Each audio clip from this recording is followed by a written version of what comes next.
Target করে online harassment করা হচ্ছে, কোঅর্ডিনেটেড অ্যাটাক করা হচ্ছে, ভিকটিম কিন্তু শুধুমাত্র তারা না। মহিলাদের অনেক প্রবলেম থাকে, আমি ওয়ান অন ওয়ান তাদের প্রবলেম সলভ করার চেষ্টা করি। সমাজটা কি করে যেন কলুষিত হয়ে গেছে। বিশ্ব জুড়ে এখন নারীর প্রতি সহিংসতা হবে। নারীর অধিকার মানুষের অধিকার, এই কথাটা আমরা 1995 থেকে বলছি, এখনো বলে যাচ্ছি, আগামীতেও হয়তো বলবো। এবং নির্বাচন পরবর্তী সময়ে যখন দেশের নতুন রাজনৈতিক প্রক্রিয়া ও পরিবর্তনের সুযোগ এসেছে, তখন আমরা করে দিতে চাই এবং মনেও করছি যে নারীদের সক্রিয় অংশগ্রহণ ছাড়া কোনো শক্তিশালী জাতি গড়ে তোলা সম্ভব নয়। এবং আমরা চাচ্ছি যে নারীদের এবং কন্যাদের সমান অধিকার নিশ্চিত করা, তাদের প্রতি অন্যায় রুখে দেওয়া এবং ন্যায় বিচারের প্রতিষ্ঠার জন্য সক্রিয়ভাবে কাজ করা। মহিলাদের অনেক প্রবলেম থাকে, আমি ওয়ান অন ওয়ান তাদের প্রবলেম সলভ করার চেষ্টা করি। আইনের কথা বলেন, স্বামী ছেড়ে চলে যায়, সন্তান ছেড়ে চলে যায়, আমি প্রতিটি মহিলাকে আমি ওয়ান অন ওয়ান তাদের প্রবলেমগুলো আমি অ্যাড্রেস করি এবং সলভ করার চেষ্টা করি।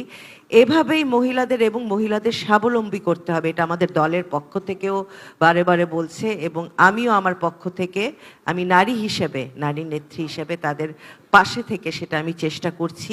এবং আমাদের শুরু ইনশাল্লাহ, আমি মনে করি অন্তপক্ষে ফরিদপুর 3-এ নারীরা স্বাবলম্বী হবে, কনফিডেন্ট হবে, তাদের সাহস হবে, আমাকে দেখেই তাদের সাহস হবে যে না, আমি যখন পেরেছি এতগুলো শক্তির বিরুদ্ধে, তারাও পারবে। যখন দেখি সমাজটা মানবিক মর্যাদা মোদের জায়গা থেকে, নারী তো মানুষ, সেই জায়গা থেকে কিন্তু সমাজটা কি করে যেন কলুষিত হয়ে গেছে। যে চিত্রগুলো দেখানো হলো নাটকের মধ্য দিয়ে, তো জীবনের চিত্র, নাটক না। সেই জায়গা থেকে আশা করব নতুন যারা নির্বাচিত হয়ে এসছেন তাদের কাছে নারী হিসাবে শুধু না, আমাদের প্রতিনিধি হিসাবে শুধু না, এই সমাজের প্রতিনিধি হিসাবে তারা নারীর কথা বলবেন। আগে ছিলেন দলের প্রতিনিধি হিসাবে কথা বলতেন, এখন আমরা আশা করব নারী সমাজের প্রতিনিধিত্ব হয়ে শুধু নারী না, যারা পুরুষ আছেন তারাও কথা বলবেন, কারণ তারা আমাদের ভোটের মাধ্যমে এসছেন। আমরা ভোট না দিলে তারা আসতে পারতেন না। আমরা ভোট না দিলে আপনারা আসতে পারতেন না, এটা একটু মনে রাখবেন। আমাদের যে technology facilitated gender base violence, এখন শুধুমাত্র যেই নারী নেতৃত্বকে টার্গেট করে অনলাইন হ্যারাসমেন্ট করা হচ্ছে, কোঅর্ডিনেটেড অ্যাটাক করা হচ্ছে, ভিকটিম কিন্তু শুধুমাত্র তারা না।